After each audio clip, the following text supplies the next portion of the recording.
Ponti sorvegliati speciali, tra le infrastrutture più attenzionate da Viabilità, concessionaria della provincia di Vicenza per la gestione di 1240 km di strade, ponti e infrastrutture collegate e del tunnel Schio Valdagno.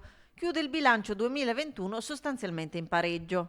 I ponti che in gestione in provincia di Vicenza sono 461, parlo di ponti piccoli e grandi, ne abbiamo già monitorati 200, il monitoraggio sui principali, il monitoraggio sugli altri sta continuando, nel prossimo triennio si effettueranno prove di vulnerabilità sismica su 20 ponti. In questi 3 anni la società ha investito più di 18 milioni in opere stradali, 3 milioni in ammodernamento del tunnel Schio Valdagno, quasi 6 milioni di interventi su ponti, senza trascurare la sistemazione dei dissesti, le asfaltature e gli investimenti nella direzione lavori di edifici scolastici ed universitari. A questi vanno aggiunti quelli per le opere in fase di progettazione per quasi 50 milioni di euro.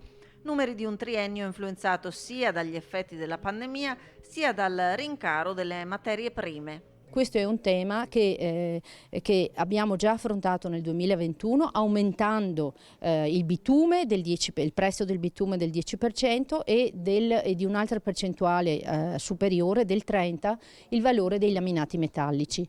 Un analogo aumento dei prezzi verrà trasferito nel 2022, ma aspettiamo i nuovi prezzari a livello nazionale e regionale.